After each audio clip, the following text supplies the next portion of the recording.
WorldAlign is an online journal aimed at provoking thought and opinion, with the hope to start and deepen conversations between communities and within communities, out of which we may become a better world.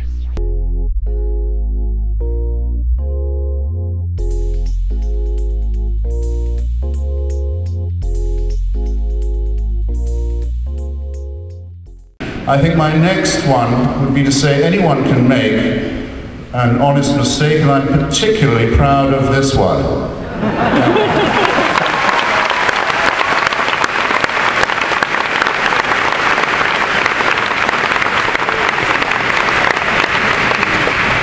Well, you can see why people enjoy coming to events where they appear. I find it to be one of the most interesting conversation that they have when they're in debate, and when they are thinking about what they put forward, you can actually take a look at their books as well. And let's remember, as you think about it, don't forget to take a look at God is Not Great, How Religion Poisons Everything, and Dinesh D'Souza's book, What's So Great About Christianity. Now, as we go forward, we're going to open it up for questions, and I was able to secure some questions from a number of people who are here this evening. And so I thank you for doing the work of taking the time to submit these questions. And I'm going to direct them to individuals, and then you have 2 minutes for a response. And so that you're going to see an opportunity, even after this debate, to go look at the websites related to what they do and what they talk about. And I encourage you to do that. And one will make sense to you, and the other one will not make sense to you. One you will choose, and the other one you will deny. You'll do it perhaps the other. And you have the benefits and the consequences. Now, question number one for Christopher Hitchens from Chris Davis, who I believe is here tonight. You have mentioned the historical record of leaders who claim to be Christian committing atrocities. However, how can you consider that a valid measuring stick, since a-religious nations under leadership like Stalin have accounted for tens of millions of deaths of their own citizens? Yes. I understand the question very well, and it's usually asked by people who don't know anything about Eastern Orthodoxy. And do not know that Stalin maintained, as Russia has always maintained, a state church that praised him. He took great care and trouble to keep on his side, and don't know that to this day the Russian Orthodox Church produces icons with the faces of Stalin and other great Russian nationalist dictators. They have to be Russian, by the way. They can't be Georgian or Chechen or anything else on them.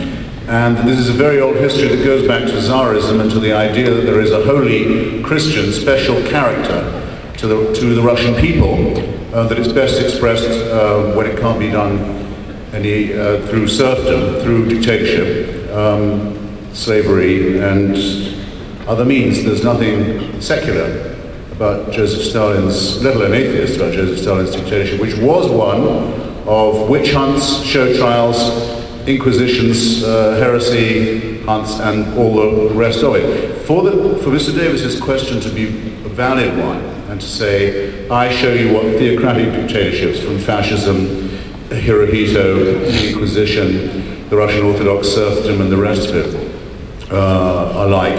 And now you contrast, you give me the non-theistic counter-example.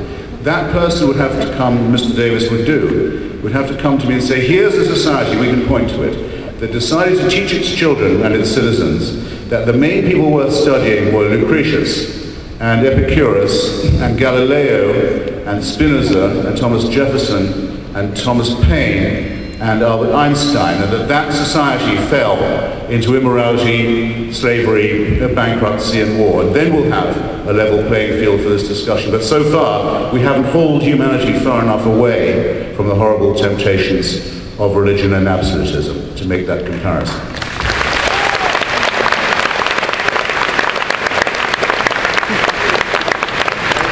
Question two.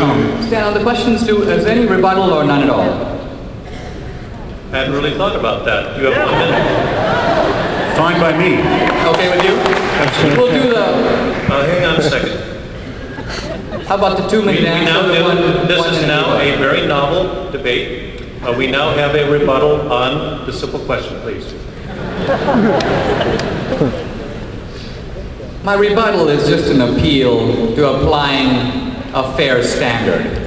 If you're going to hold the Muslims responsible for bin Laden, if you're going to hold the Christians responsible for the Crusades and the Inquisition, why? Because Torquemada professed to be a Christian and carried out things in the name of Christianity. If Christians bear some blame for that, it seems only fair that regimes that do terrible things in the name of atheism, in the name, in other words, of creating a new man and a new utopia, divorced from the shackles of traditional religion, be held accountable for those things. Stalin saw himself as an atheist, as did a whole line of Soviet dictators, beginning with Lenin.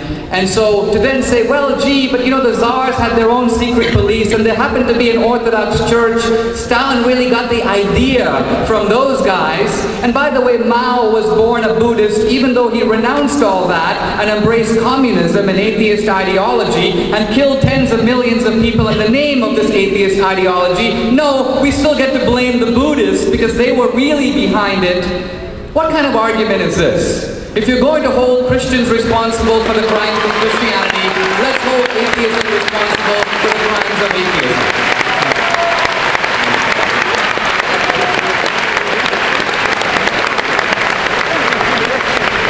But you say in the name of, and there's nothing that was done in these cases was done in the name of atheism. It was done in the name of faith and in the worship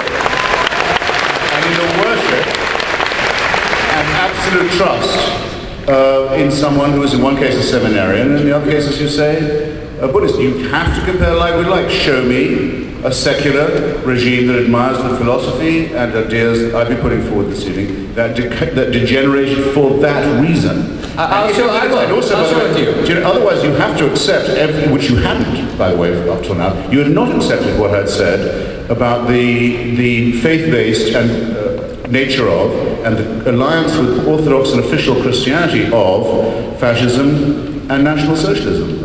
And since you didn't decide to take that on before, I think you must agree you have to take it on now. If you look at let's take 3 regimes. Pol Pot in Indochina, Mao in China, and Stalin in Russia. Now, the ones I wasn't asking you about. The ones that you've already spoken about. No, because you asked me to demonstrate that they actually were acting based on atheism. You're acting as though they were tyrants who happened to be atheists. I'm going to show you that their actions were based on an atheist ideology. In other words, these were professedly Marxist regimes. All you have to do is crack open the collected works of Marx to see that religion is a kind of drug that blinds you from social injustice. Marx says, in a sense, that the communist revolution can't come until religion is gotten rid of. And these professed Marxist regimes act based on that ideology. So what more do you want?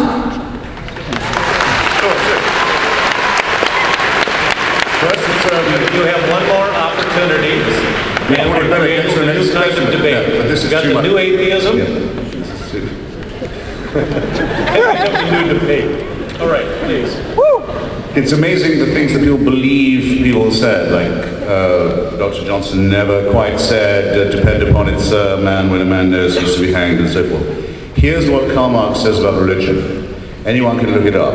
It's in the introduction to his critique of Hegel's philosophy of right. He says, religion is the heart of the heartless world. It is the sigh of the oppressed creature. It is the spirit of the spiritless situation. It can be even compared to an opiate for the people. Criticism, he goes on to say, has plucked the flowers from the chain, not so that men may wear the chain without any consolation, but so that they may break the chain and cull the living flower.